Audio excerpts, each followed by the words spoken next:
반갑습니다. 제가 햇수로 4년째지요. 4년 전에 한번 우리 사랑의 교회에 와서 그때 잠깐 말씀을 나눈 적이 있었는데요. 그때는 사역 보고라기보다도 말씀을 전하는 것에 집중을 한 것 같은데, 오늘은 사역 보고를 좀 중심으로 말씀을 나눌 때 함께 은혜가 되었으면 좋겠습니다. 우리가 읽은 말씀에 보시면 오늘 바울 사도가 드로아라고 하는 지역에서 밤에 환상 하나를 보는 것으로 시작을 하고 있습니다. 사실 바울은 사도행전을 보면 3차례에 걸쳐서 전도 여행, 선교 여행을 하면서 가는 곳곳에 교회를 세우고 믿음의 사람들을 세우는 그런 사역을 감당했던 것을 우리는 잘 압니다. 오늘 이 본문은 두 번째 선교 여행 중에 일어났던 일인데요. 원래 바울이 바나바와 함께 1차 선교 여행을 떠날 때부터 그 수리아에 있는 안디옥 교회가 바울의 어떤 사역을, 또 바나바의 사역을 도우면서 이 안디옥 교회가 본격적인 그 이방 선교의 전초 기지로서 역할을 해냅니다. 그런데 어찌된 영문인지 우리가 16장을 읽었는데요, 15장 마지막 부분에 보면 예루살렘 교회에 올라가서 어떤 문제됐던 부분을 정리하고 내려와서 두 번째 선교여행을 떠나려고 할 때 이 바울과 바나바가 마가를 데리고 가야 되느냐 말아야 되는 문제로 헤어지게 되는데, 사도행전은 그 이후로 바나바의 사역은 우리에게 알려주지 않지만 바울의 사역에 대해서는 자세하게 이렇게 알려줍니다. 그런데 우리가 지금 읽지는 않았는데요, 바로 16장 6절 7절에 보면 좀 이상한 표현이 나옵니다. 그 표현이 뭐냐면은 성령이 아시아에서 말씀을 전하지 못하게 하셨다라고 하는 표현이 나오고, 7절에 보면 무시아에 와가지고 비두니아로 바울이 가려고 하니까 이번에는 예수의 영이 막았다, 이런 표현이 나옵니다. 지금 여기서 언급되고 있는 지명들은 바로 지금의 트르키에, 옛날 터키죠. 이 안디옥 교회는 이 터키 동쪽에 있는 그와 같은 지역이고, 바로 예루살렘에서 쭉 북쪽으로 올라가면 나타나는 지역이었는데요. 1차 선교여행도 그렇고 2차 선교여행 오늘 여기까지도 그렇고, 이 안디옥 교회에서 투르키에, 이것을 소아시아다 그러는데, 이 소아시아 지역을 중심으로 바울이 복음을 쭉쭉 이렇게 전해가려고 하는데, 그런데 오늘 본문 바로 전에 6절과 7절에 보면 아시아에서 이렇게 말씀을 전하는 것을 성령이 전하지 못하게 했다. 또 비두니아로 가려고 하는데 예수의 영이 허락하지 않았다, 이런 표현이 나와요. 이걸 다시 말씀드리면, 이 소아시아 지역에서는 더 이상 사도 바울이 이 전도 여행을 할 수가 없었다, 그런 얘기예요. 이 소아시아 지역에서는 더 이상 복음 전하는 것이 허락되지 않았다, 그런 얘기입니다. 그러면 바울로 하여금 이 성령님과 예수님의 영이 이 소아시아 지역에서 복음을 전하지 못할 상황이 되었는데, 바울이 어떤 상황에 있었기 때문에 이 소아시아 지역에서 복음을 전하지 못할 상황이 되었는가? 우리가 이후에 나오는 사도행전, 또 갈라디아서 2장에 나오는 말씀, 특별히 고린도 후서에 나오는 그 바울의 어떤 사역의 그 일대기를 보고 우리가 판단할 수가 있는데요, 크게 두 가지 이유 때문에 바울이 이 소아시아 지역에서 복음 전하는 것이 허락하지 않습니다. 첫째 이유는 뭐냐면은, 그 유대교의 이 극단주의자들이 바울이 선교여행을 가는 곳곳마다 어떻게 합니까? 나타나가지고 복음 증거하는 것을 아주 심하게 반대를 하면서 방해를 하면서 막았던 것을 우리는 볼 수가 있습니다. 왜냐하면 바울은 유대인 중에 유대인이요, 바리새인 중에 바리새인, 정통 유대인으로서 그 어떤 사람보다도 바로 이 유대교의 어떤 그런 가르침과 유대교의 어떤 그런 교훈 속에서 충실하게 살아왔던 사람인데 어느 날 갑자기 어떻게 해요? 예수님을 만나고 이 유대교로부터 돌아서 가지고 한마디로 요즘 말로 하면 개종을 하는 거죠, 우리 기독교로. 그리고 또 이 바울은 여러분 잘 아시다시피 이 가말리안 문화생이었어요. 이 말은 쉽게 말씀드리면 유대인 중에서도 유대교 지도자급에 속할 수 있는 최고의 학문에 올라갔던 사람이 바울이었습니다. 그런 사람이 하루아침에 그 유대교를 버리고 예수님을 만나가지고 개종을 하고 보니까 바울이 복음을 전하러 가는 곳곳마다 누가 나타나요? 이 유대교 극단주의자들이 나타나가지고 바울이 복음을 전하는 것을 심하게 방해를 하고 가로막았어요. 이것이 첫 번째 바울이 소아시아 지역에서 복음을 전하는 일이 막히는 원인이었습니다. 두 번째 이유는 뭐였냐면은 바로 당시 주류 기독교인들은 예루살렘 교회를 중심으로 한 그런 사람들이 주류 기독교인이었는데 특별히 이 사람들에 의해서 바울이 어려움에 처하게 되는데 그것은 뭐냐면 사도권의 문제. 바울이 진정 사도냐? 바울이 진정 우리의 지도자가 될 수 있느냐? 이런 논쟁이 벌어집니다. 왜냐하면 그들이 인정하는 사도는 어떤 사람들이에요? 예수님 생전에 예수님과 함께 생활하면서 생전에 예수님을 보면서 활동했던 사람들이 사도로 인정을 받았고 그런 사람들이 당시 교회의 어떤 지도자들이었습니다. 그런데 바울은 생전에 예수님을 본 적 있습니까? 없습니까? 없습니다. 만난 적이 있습니까? 없습니까? 없습니다. 그러니까 이 바울이 정말 사도의 자격이 있느냐 이런 문제를 가지고 논쟁을 벌이기도 하고 쉽게 인정을 하지 않으려고 하는 그런 현상이 나타났던 겁니다. 그리고 바로 이 주류 기독교인들과 사이에 바울과의 사이에 쉽게 하나 되지 못하는 논쟁이 또 하나 있었는데 그것은 뭐냐면은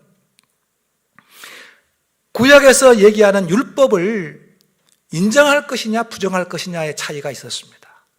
당시 예루살렘 교회를 중심으로 한 주류 기독교에서는 비교적 율법을 인정하는 추세였어요. 그래서 바울의 서신서에 나타나고 있는 이 할례 문제, 이방인들에게 할례를 베풀어야 되느냐 베풀지 말아야 되느냐, 이 논쟁이 아주 극심하게 일어났죠.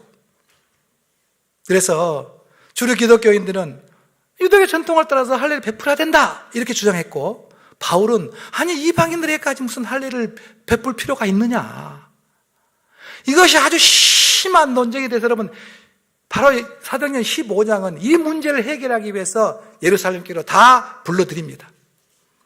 그래서 거기에서 아주 극심한 논박의 과정을 통하여서 그래도 결론은 이방인들을 향해서 바울의 주장이 받아들여집니다만은 아무튼 이 율법을 인정하는 편이었던 당시 주류 기독교인들하고 율법은 그렇게 필요 있느냐라고 주장하는, 율법을 부정하는 바울 간의 이런 논쟁 속에서 쉽게 바울의 어떤 이런 사도권과 이런 가르침에 의문을 제기하면서 바울의 어떤 가는 곳곳마다 바로 이 주류 기독교인들이 자꾸만 이렇게 논쟁을 하고 사도로 인정하지 않으려고 하는 이런 움직임이 일어나고, 이렇게 하니까 바울이 점점 그런 자들과 이렇게 어쩔 수 없이 피해가고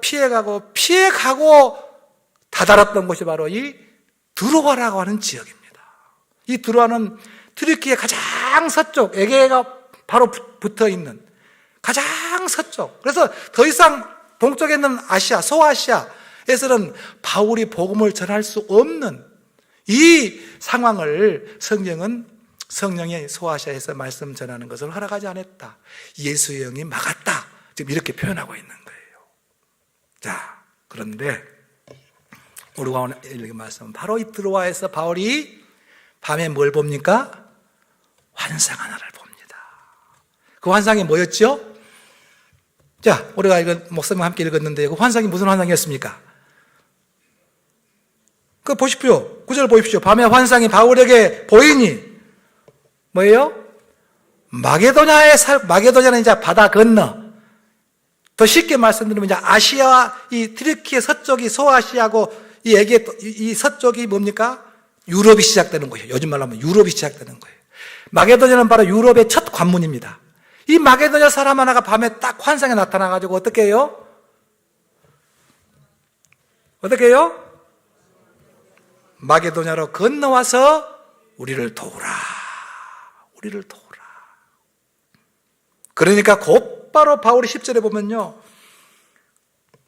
이는 하나님이 저 사람들, 마게도냐 지역에 살고 있는 사람들에게 복음을 전하라고 우리를 부르신 것이다. 이렇게 탁 바울이 그렇게 해석을 해내면서 그리고 그 뒤에 읽지는 않았지만 마게도냐로 떠나는 것. 이것이 바로 유럽 선교의 시작이었고 많은 우리 기독교 역사학자들은 바울의 오늘 밤의 이 결단이 마게도냐로 건너가서 복음을 전하라고 하는 것 이것이 하나님이 우리에게 하나님의 뜻이고 이 뜻을 따라야 될 것이 우리가 가야 될 길이다. 딱 결단을 하고 환상을 보고 결단을 하고 마게도냐로 건너가서 복음을 전한 이것이 기독교 역사의 물줄기를 바꾼 사건이다. 유럽의 교회가 시작되는 이것이 바로 기독교의 어떤 운명을 바꾼 결단이었다. 이렇게 해석하는 분들도 계십니다. 자, 그러니까 오늘 이 본문의 핵심은 뭐냐면 이 환상을 보고 막혀 있었던 소아시아 지역을 이제 포기하고 이제 유럽으로 바울이 나아가서 복음을 전하기로 결단하는 장면이 바로 오늘 말씀의 내용입니다. 자, 제가 왜 이 말씀을 드리냐면 우리 신바람 낙도 선교회는 2003년 1월 5일에 시작을 했습니다. 23년이 조금 이제 넘었죠. 그런데 그냥 선교하자 이렇게 된 것은 아니었고요. 제가 돌산이라고 하는 섬에서 목회를 하고 있을 때 지금은 고인이 되셨지만 우리 고 반봉혁 장로님이 조금 쉬고 싶을 때마다 좀 복잡한 일이 있을 때마다 머리를 식히러 바닷가에서 돌산에서 목회하고 있는 저희 교회에 와가지고 이렇게 쉬기도 하고 때로 또 낚시도 저랑 함께 가고 이렇게 하면서 지내왔었는데 어느 날 저기 남면이라고 하는 곳에 낚시를 갔습니다. 1박 2일에 걸쳐서 낚시를 했는데요. 마침 물이 떨어졌어요. 저희들이 준비해간 물이 여름철이었기 때문에 많이 마시다 보니까 물이 떨어졌습니다. 바다에는 물이 없으니까 어떻게 했어요? 바로 곁에 있는 섬에 가장 첫 집에 물론 그 섬에 두 집밖에 없었습니다만은 밑에 있는 집에 선착가에서 밑에 있는 집에 물을 좀 얻을 수 있을까 하고 그 집을 찾아갔습니다. 사진 한번 띄워주시겠습니까? 바로 집을 찾아가니까 할머니 한 분이 계시는 거예요. 할아버지는 안 계셨고 할머니 한 분이 계셔서 할머니 물 좀 얻을 수 있을까요? 이렇게 말씀을 하니까 할머니가 바로 바가지를 저 할머니인데요. 저 때는 이제 그때는 아니고 이제 우리가 계속 찾아 배웠을 때 나중에 지금 사진인데요. 이 할머니가 지금 사진을 봐서 그 집수정이 보이지는 않습니다만 우리 장로님 바로 왼편에 집수정이라 그래가지고 우물 비슷하게 생겼는데 그것은 물이 솟아나는 그와 같은 샘물이 아니라 그것은 뭐냐면 비가 오면 빗물을 한 곳으로 다 유도해서 모아가지고 빗물을 모아놓은 시설과 그걸 집수정이다 그러는데, 그 집수정에서 물을 한 바가지 이렇게 딱 떠서 우리한테 내미는데요, 그 물을 보는 순간 저도 그렇고 장모님도 그렇고 깜짝 놀랍니다. 바가지에 담겨진 물에 실처럼 가느다란 벌레들이 그 물에서 막 우글거리고 있는 거예요. 할머니는 눈이 어두우니까 그것이 안 보일 수도 있어요.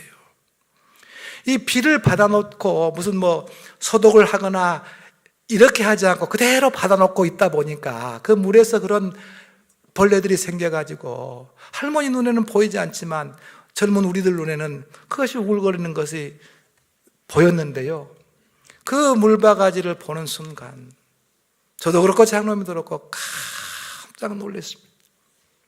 아니, 아직도 이런 물을 드시면서 살아가고 계시는 분들이 있단 말인가. 그래서 그때 장로님이 먼저 제안을 하는 거예요. 목사님, 우리가 시간 있으면 이제 낚시할 생각하지 말고 이런 곳을 좀 찾아다녔으면 좋겠습니다. 이런 곳을 좀 찾아다녔으면 좋겠습니다. 그렇게 하죠. 장로님 그렇게 하죠. 바로는 우리가 실행을 못했고요, 몇 년이 흘렀어요. 물론 이 할머니 집에, 이 할머니 댁에는 우리가 정기적으로는 아니었지만 수시로 물이 좀 떨어졌겠다 싶으면, 지금 아까 사진에는 물 조금만 있지만 처음에 이 할머니 집에 갈 때는 몽땅 물만 몽땅 가지고 가서 이쯤 되면 물이 떨어졌겠다 싶으면 가곤 했는데, 그것이 정기적으로 간 것도 아니었고 오직 그 할머니 댁만 그렇게 몇 년을 찾아가다가 2003년 아까 말씀드린 1월 5일 이렇게 비슷하게 살아가는 섬이 또 그 곁에도 있었거든요. 바로 물이 안 나오는 섬이에요. 이 빗물을 받아 마시는 섬은 물 자체가 나오지 않는 그런 섬입니다. 그런 섬들은 다 빗물을 이렇게 받아가지고 사용하는, 당시 그랬거든요. 그래서 바로 이 할머니가 건네는 이 물 한 바가지를 보고, 바울이 마치 밤에 환상을 보면서 건너와서 우리를 도우라고 하는 마게도냐 사람의 어떤 그 환상 속에서 우리가 저 마게도냐를 건너가서 하나님의 말씀을 전하자, 이것이 하나님의 뜻이다, 이렇게 딱 결단을 한 것처럼 바로 이 사건이 제가 장로님과 함께 신바람 낙도 선교회를 시작하게 된 동기였고, 이 한 바가지 물이 바로 우리를 섬으로 부르는 그와 같은 사건이었다 하는 것을 말씀드릴 수가 있습니다. 이렇게 해서 우리 신바람 낙도 선교회는 이제 2003년 1월 5일 정식으로 장로님 시작합시다 해가지고, 그때는 이름도 없었어요. 우리 선교회 이름도 없이, 어떤 조직도 없었고, 장로님과 제가 시몬 153이라고 아까 낚시할 때 타던 배, 그 배는 조그만 배예요. 그렇게 먼 바닷가, 조금 전에 말씀하신 이 수왕도라고 하는 섬인데, 이 섬은 바다 멀리 있는 섬이 아니라 그 금오도라고 하는 큰 섬 바로 곁에 있는 그와 같은 섬이었는데요, 이런 섬들만 갈 수 있는 작은 배, 이 작은 배를 몰고 이제 우리 신바람 낙도 선교회 이름도 없이 시작을 했습니다.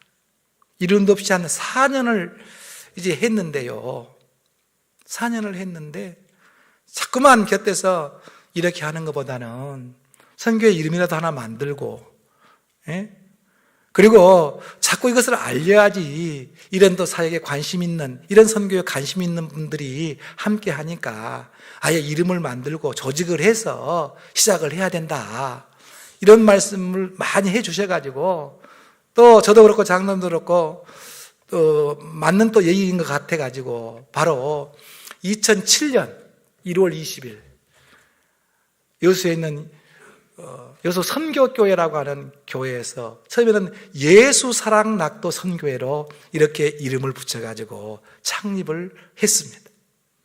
그리고 이제 1년 후에 여러분 잘 알고 계시는, 지금은 또 하나님의 부름을 받은 그 황수관 박사님, 그 황 박사님께서 황수관 장로님께서 신바람 강의를 막 했었잖아요. 그래서 그분이 우리 사역에 합류하면서 예수 사랑을 떼고 신바람으로 붙여서 그 신바람 낙도 선교회가 오늘날까지 그 이름으로 이제 활동을 계속 해오고 있는데요. 다음 사진 한번 보실까요?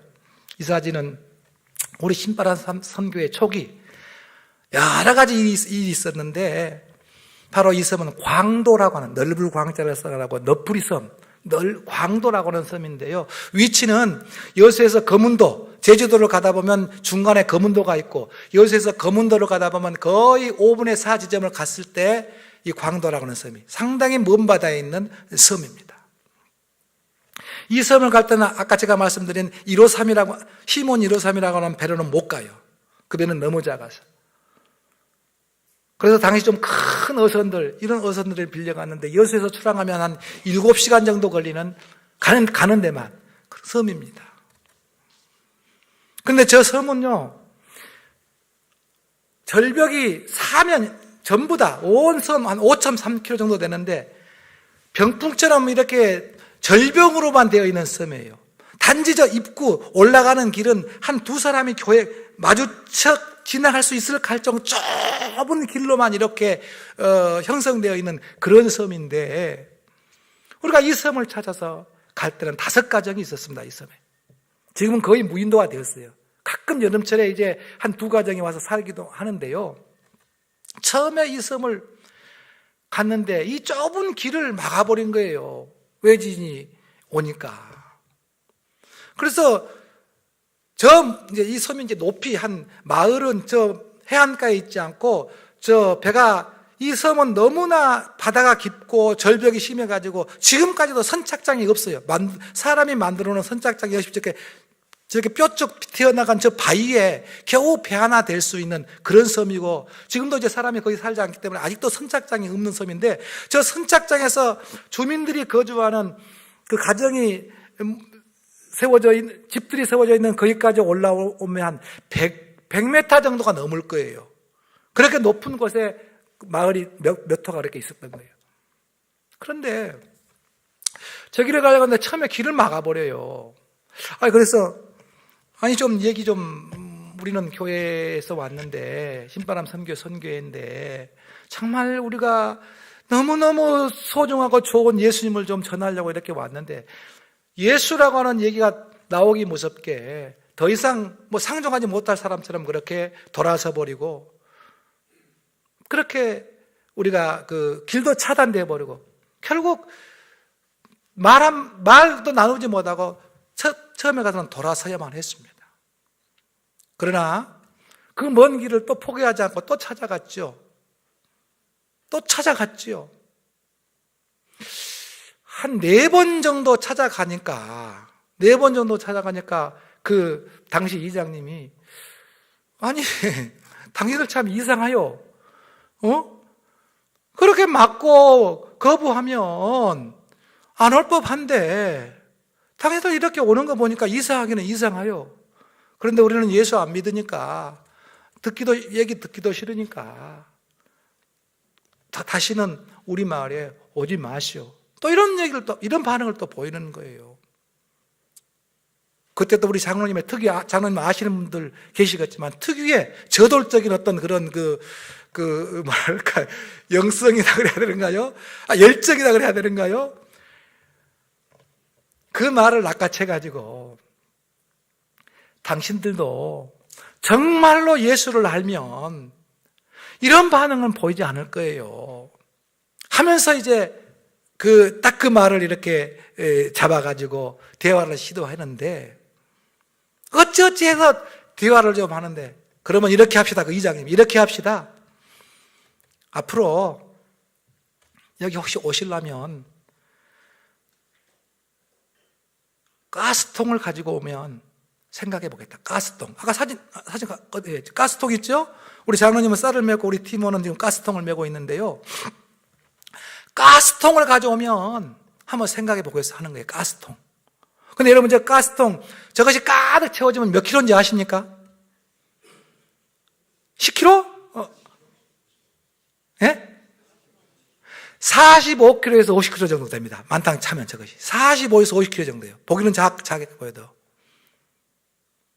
그런데요, 분명히 가스통을 가져오면 한번 생각해 보다 그랬잖아요.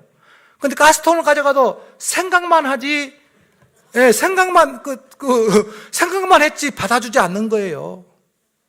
근데 우리 장로님의 그 저돌적인 특성이잖아요. 저 가스통을 메고 2년을 찾아갔어요. 2년을 찾아갔어요. 저 가스통을 메고 2년을 찾아가니까, 그때는 우리가 두 발 든 게 아니고 그 이장님이 두 손 두 발을 들었어요. 2년을 찾아가니까 저 무거운 갈 때마다 가스통만 아니라 쌀만 아니라 그 5가정밖에 안 되니까 그 5가정에 나눠줄 수 있는 생필품을 배에 싣고 가서 2년을 가스통을 메고 찾아 올라가니까, 그때서야 그분들이 정말 태도가 바뀌고 마음에 주님을 영접하는데요, 그때 되니까 마치 스폰지가 물을 빨아들듯이요, 그렇게 반대가 심했고 그렇게 거부했고, 처음에 갈 때는 사실 제가 말씀을 안 드렸는데요, 이런 말을 드릴 수가 없어서 말씀을 안 드렸는데, 처음에는 오물이라 그래야 되는가요? 쉽게 말해서 똥바가지, 우리 장로한테 들은 분이 계셨는지 모르지만 그것까지도 뿌리면서 방해했던 그런 분들이 2년 동안 가스탱을 메고 올라가니까 마음을 열고 예수님을 받아들이는데요, 그 다음부터 가면요, 딱 우리가 이제 성지식은 드렸거든요. 올라가기도 전에 우리가 이제 가게 되면 미리 전날 우리가 내일 가겠습니다 이렇게 전화를 하지 않습니까? 우리가 도착하기도 전에요, 모든 마을 분들 100%가 딱 이장님 댁에 모여가지고 성경을 딱 앞에 놔두고 기다리고 있는 거예요.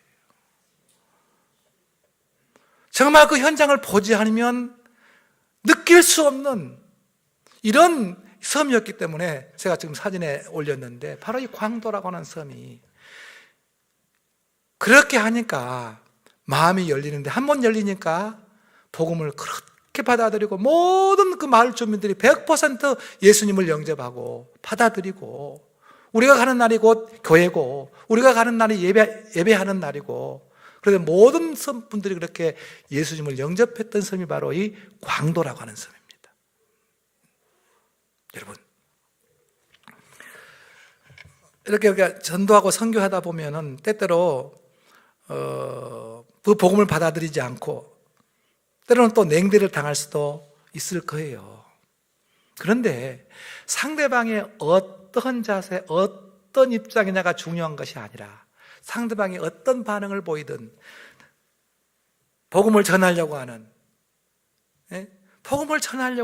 우리의 자세가 어떤 자세가 되느냐에 따라서 시간이 좀 차이가 있을 뿐이지, 그렇게 반대했던 사람들도 마음 한번 여니까 그렇게 복음을 잘 받아들이는 모습을 보면서, 문제는 상대방이 아니라 바로 나구나, 우리구나 하는 것을 느낄 수 있었던 그와 같은 섬이 바로 이 광도라고 하는 섬이었습니다. 네. 다음 사진 한번 보실까요? 저기 뭐가 보이죠? 예? 배. 저 배가 이제 2010년도에 이제 우리 사역이 조금 알려지고 장로님이 모금도 하고 이렇게 해서 구입한 우리 신바람 낙도 선교의 호입니다.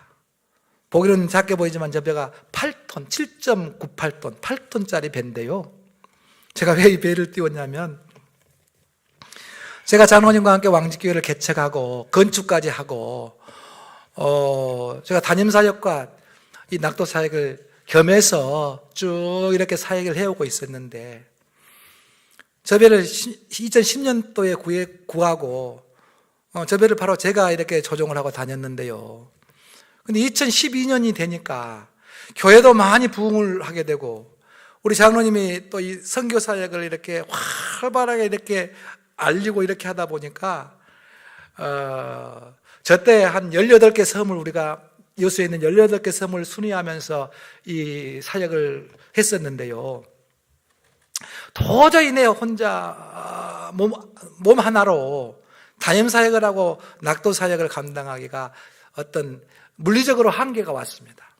왜냐하면 교회는 부흥을 하고 있죠. 낙도 사역은 활발해서 원래는 2주에 한 번씩 나가는 것이 우리의 그 정기적인 어떤 순회였는데, 이 당시에는 그냥 외부에서 우리 낙도 선교를 경험해 보고 싶은 분들이, 교회나 개인들이 이렇게 불특정하게 이렇게 찾아오는 지금 그런 때거든요. 그러니까 일주일에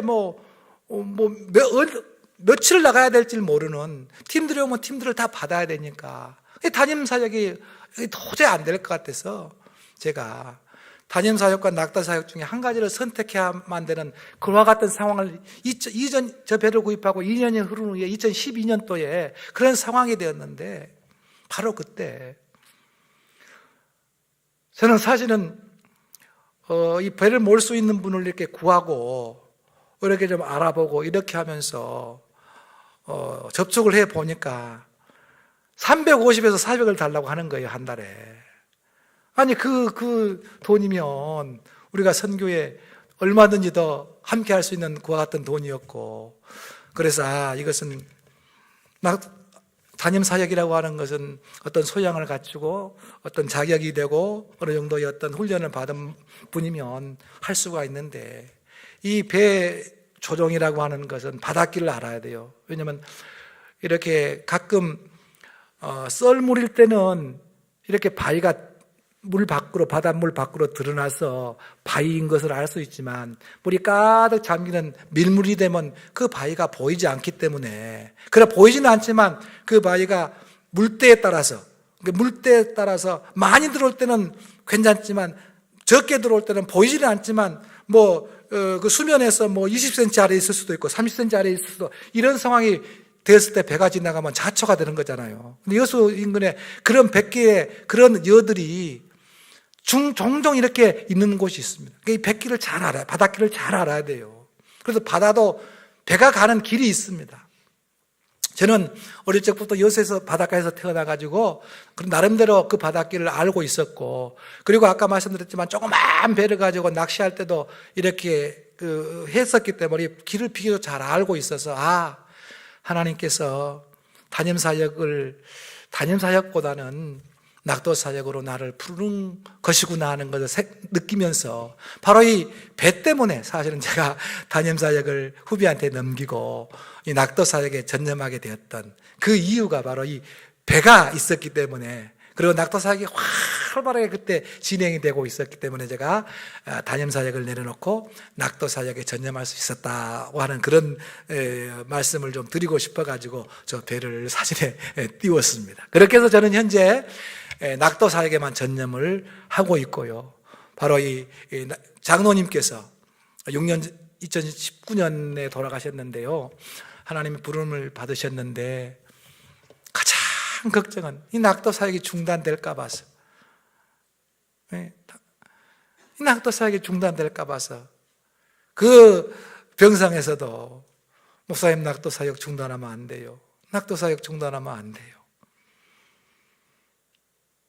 돌아가시는 그 순간까지도 낙도 사역이 중단될 것을 염려하는 장로님의 그 모습을 보면서, 장로님, 제가 돈이 없으면 제가 몸으로라도 할 테니까 그 염려 거두세요 하는 것을 병상에서 약속했기 때문에, 그 이후에도 이런저런 제안도 있겠지만 저는 낙도 사역에서 은퇴를 해야 될 것 같습니다 하면서 오늘날까지 지내오고 있는데, 아무튼 저 배 때문에 제 낙도 사역이 전담으로 이렇게 시작됐다고 하는 사실을 저 배를 보면서 이렇게 말씀드릴 수가 있을 것 같습니다. 그래서 저 배가 2021년까지, 2010년부터 21년까지 11년 동안 저 배를 장로님 소천하시고도 한 횟수로는 2년이지만 정확하게는 한 1년 반 정도 저 배를 운행을 했는데요. 도저히 관리가 감동이, 배보다 배꼽이 더 큰 어떤 그와 같은 상황이 되어서 현재는 저 선교소는 이제 처분하고, 우리가 갈 때는 필요에 따라서 그 섬에 가까이 있는, 아니면 그 섬에 배를 가지고 있는 분들을 이렇게 개인 배를 이렇게 빌려서 현재는 섬마다 찾아다니고 있습니다. 자, 그러면 우리 흰바람 낙도 선교회가 구체적으로 보면 어떤 사역을 하느냐, 여러분 이거 궁금하잖아요. 자, 다음 사진 한번 보실까요? 그 다음 사진요. 그 다음 사진. 자, 가장 먼저 우리 선교회가 2003년 시작 때부터 지금까지 놓치지 않고 있는 가장 기본적인 사역인데, 그것은 2주마다, 격주로 2주마다 꼭 한 번씩은 섬에 들어간다. 근데 처음에는 교회 없는 섬만 찾아가는 것이 원칙이었습니다. 왜냐하면 낯선 사람들이 섬에 들어가서 교회가 있는데 그냥 예수님 전한다고 전도한다고 이렇게 막 복음을 증거하다 보면 아무래도 그 기존에 있는 교회와 들어가서 복음을 전하는 우리 사이에 뭔가 이건 아닌 것 같다로 가는 그런 생각을 하고 교회 없는 섬만 들어갔어요.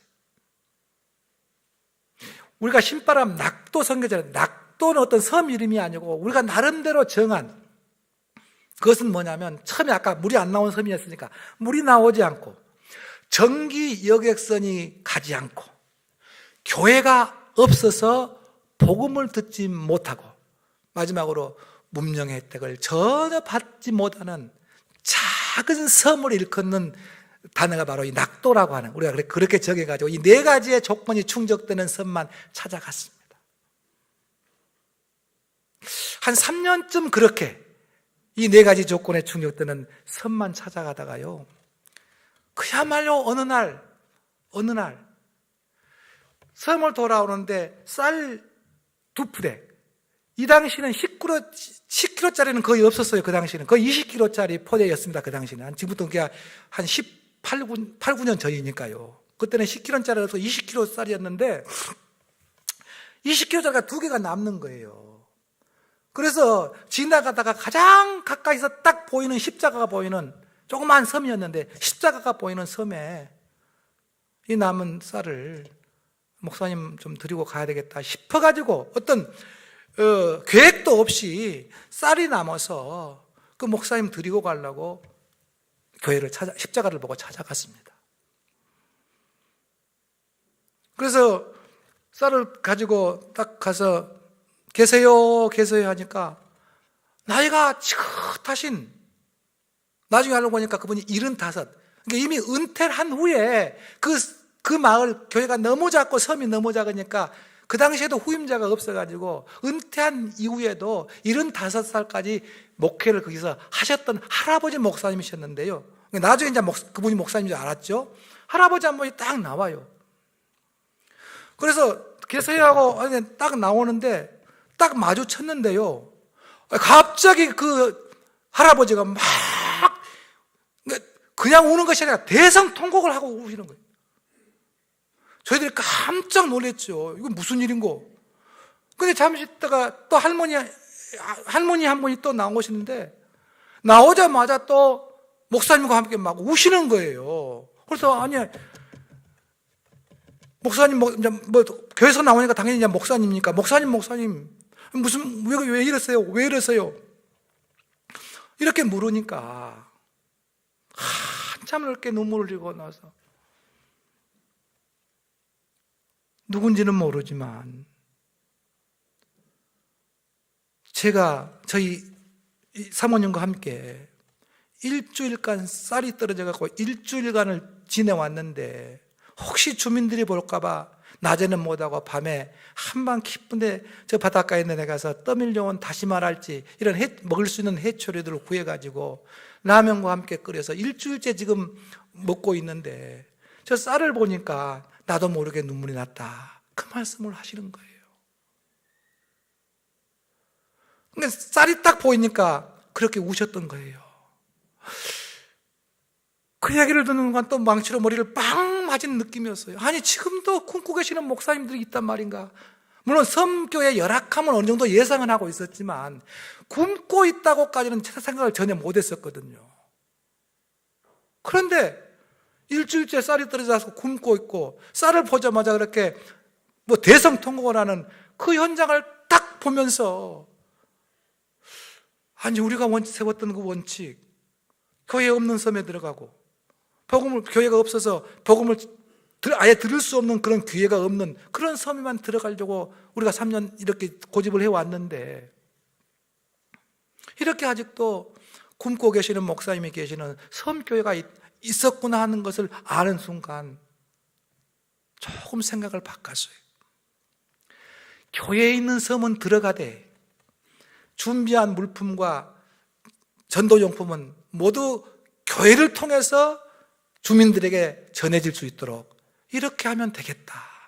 우리가 교회 목사님이나 교회 입장을 도외시하고 마음껏 그렇게 선교하는 것이 아니라 교회가 우리를 통해서 준비된 어떤 그런 것들을 통해서 교회가 그것들을 각 주민들에게 이렇게 필요에 따라서 이렇게 전도 용품으로 사용하면 되겠다 이런 생각을 하면서 그때부터 이제 교회에 있는 섬, 그러나 자립하는 교회는 지금까지도 자립하거나 좀 큰 섬은 우리가 들어가지 않습니다.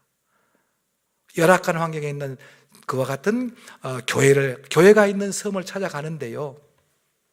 지금은 사실 아까 교회가 없던 섬, 이 섬은 벌써 세계가 무인도가 되었습니다. 우리가 갔던 섬 중에서 지금 세계가 사람이 한 분도 살아가지 않는 무인도가 되었어요.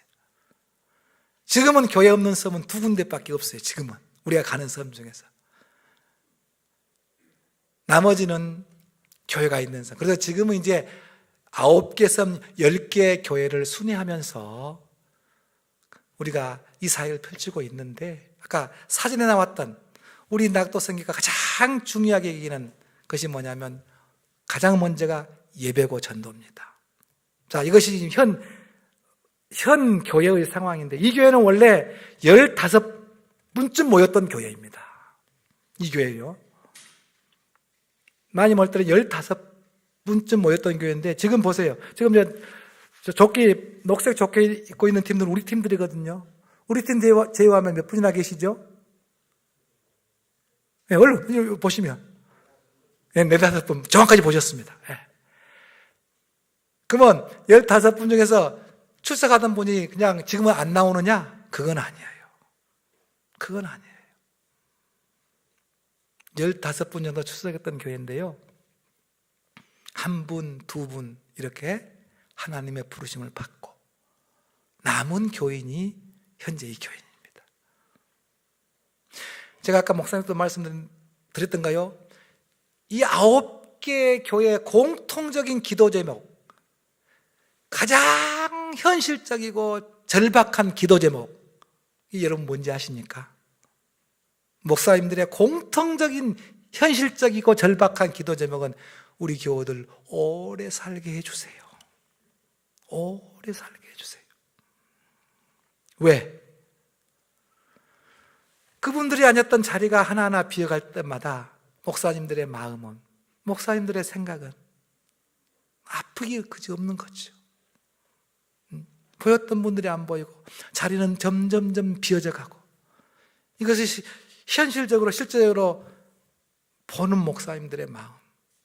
저는 그래서 지금 10개 교회의 목사님들 전함뿐만 아니라 그들의 현재 어떤 교회 상황, 그들이 뭘 생각하고 어떤 것을 기도하고 있는 것까지 거의 다 파악을 하고 있는데요. 공통적으로 모든 선목회자들의 공통 중에 하나는 상당히 정서가 우울한 상태에 현재 있어요. 우울한 상태에 있다. 그래서 3년 전부터는 우리가 주중에 가던 그 사역을 주일로 바꿨습니다. 매년 마지막에 사역에 나올 텐데 매년 1월달 신년 초에 10교회의 모든 목사님과 사모님들을 초청해서 위로회로 우리가 우리 낙도선교에서 섬기고 있는데요. 3년 전 그 위로회 모임 때 한 목사님이, 목사님 주중 사역을 좀 주일로 바꿀 수 없어요? 제안을 하는 거예요. 그런데 곁에 있던 함께 했던 다른 목사님도 똑같이 신바람 낙도선교회가 주일에 와서 함께 예배 드려주는 것이, 그것이 우리에게 큰 힘이 되겠습니다. 이렇게 제안을 해서 3년 전부터는 바꿨어요. 우리 팀들도 한 번도 지금 빠짐없이 주일 되면, 우리가 가는 날 되면 참여해서 우리 섬 지역에 있는 섬 지역에 있는 교회를 찾아가서 함께 예배드리고 있는데, 우리 사역의 첫째는 20년 전이나 지금이나 언제나 가는 섬마다 예배와 전도, 이것이 첫 번째 우리가 하는 사역입니다. 두 번째, 사진 올려주시고, 아까 나왔는데, 수리사역, 지금은 1년에 몇 차례 교회가 추천하는 가정에 꼭 필요한 가옥이나 교회를 수리할 부분, 리모델링 할 부분이 있으면 우리가 저런 사역도 지금도 계속하고 있고요. 다음 사진 볼까요? 시간이 좀 가는데요. 예, 이건 아까 예배했고. 자, 이 사역은 우리 문대옥 박사님입니다. 이분은 미국에서 70살 때까지 정형외과 전문으로 개원을 하셔가지고 미국에서 의사로 활동했던 분인데요. 이분의 지금 기도 제목은 뭐냐면 70살 때까지만 이 병원을 하고, 그때도 내가 힘이 주어진다면 은퇴하고 내 고향에 가서 특별히 섬에 의료 혜택을 못 받는 분들에게 가서 이렇게 의료를 통해서 선교하고 싶다 하는 것이 기도였는데, 기도대로 70살에 모든 걸 다 그 미국에서 했던 의사 생활을 정리하고 우리 한국에 우리 이제 나와가지고 어떻게 우리 신바람 성교하고 연결됐냐면요. 어느 날 제 고향 친구한테서 요새에서 사진관을 하고 있는 고향 친구한테 전화가 왔어요. 김 목사님이 내가 어떤 손님이 왔는데 김 목사님이 섬에서 그렇게 섬을 찾아다니면서 그렇게 사역하고 계신다고 하니까 지금 전화 좀 해달라고 해서 내가 전화 드린 거예요 하고 전화가 왔어요. 그러면서 몇 월 며칠 날 좀 만납시다 약속을 했어요. 만나니까 당신은 미국에서 이렇게 해서 70살이 넘어서 이제 나머지 내가 할 수 있는 시간 동안 섬 지역에 가서 좀 봉사하면서 의료 진료를 하고 싶은데 뭐 어떻게 할지를 몰랐는데 친구를 통해서 섬 사역을 한다고 하는 얘기를 들었습니다. 함께 좀 할 수 있겠습니까? 이런 제안의 만남이 되었던 거예요. 그래서 지난 5년 동안 섬에 갈 때마다, 처음에는 매일 갈 때마다 동행을 했고요.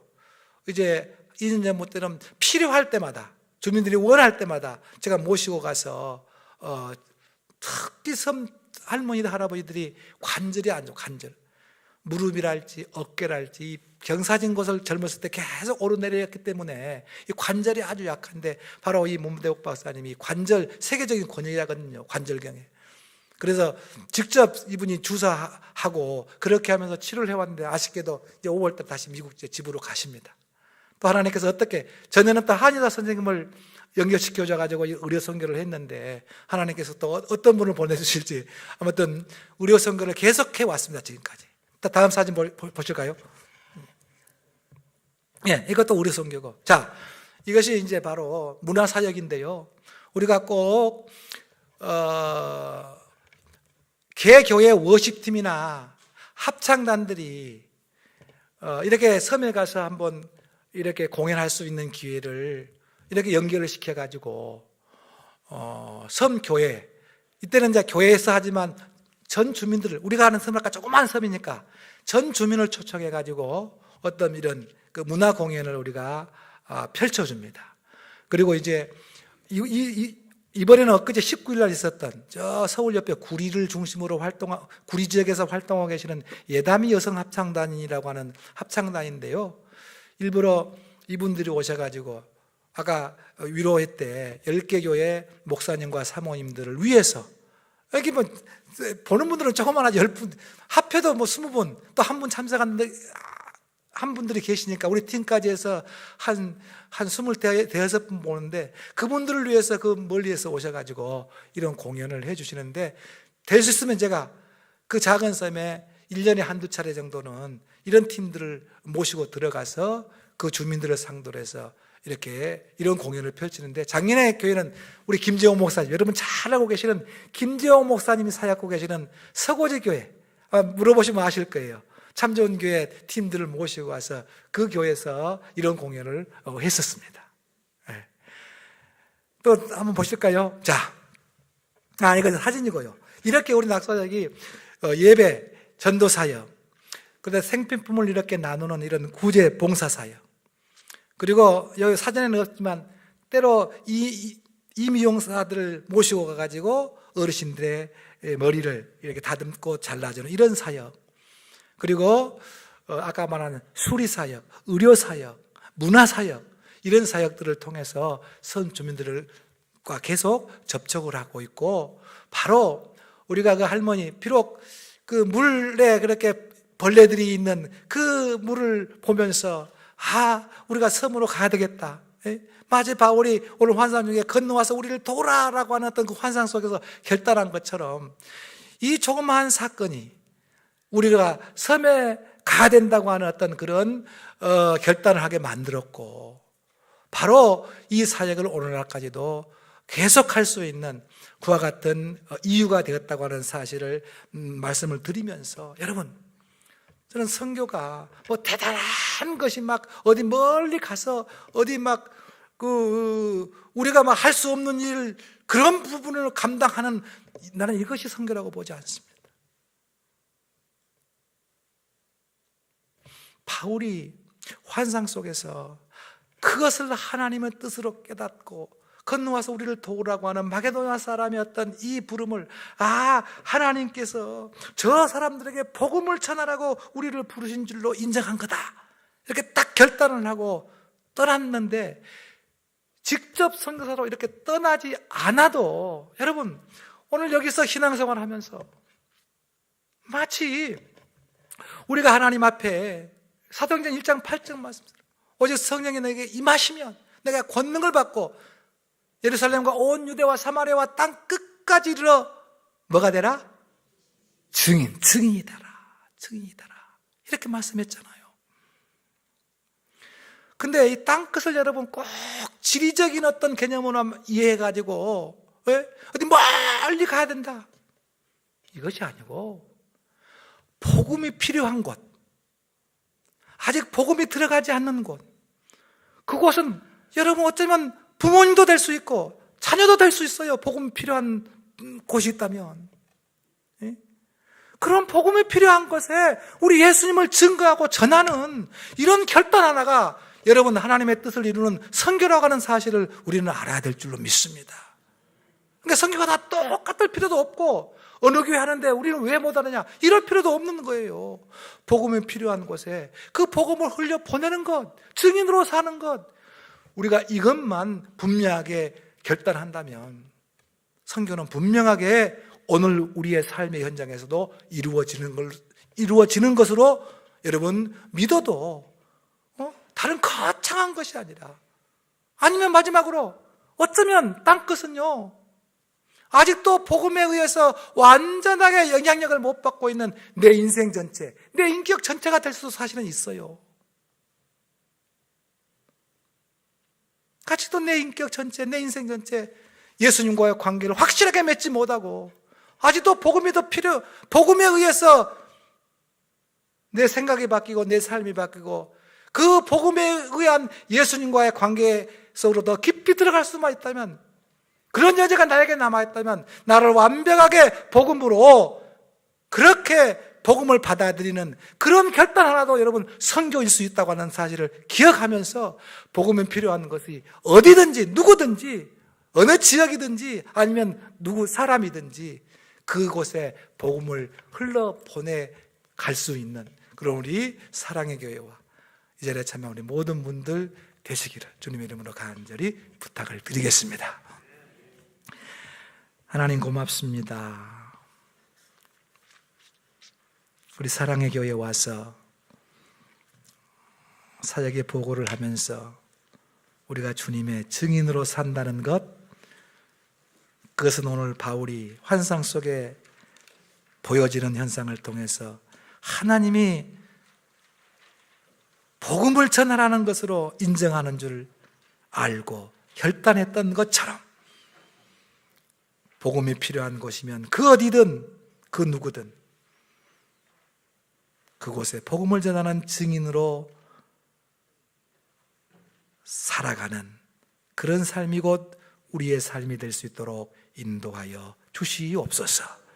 사랑의 교회와 우리 안 목사님과 모든 목회자들, 모든 교우들이 주님의 증인된 자로서, 증인된 교회로서 복음을 필요한 것에 자꾸만 흘려 보내고 흘려 보내야 될 사명이 우리의 사명이 되고, 주님의 뜻을 이루는 그와 같은 결단으로 나타날 수 있도록 축복하여 주시옵소서.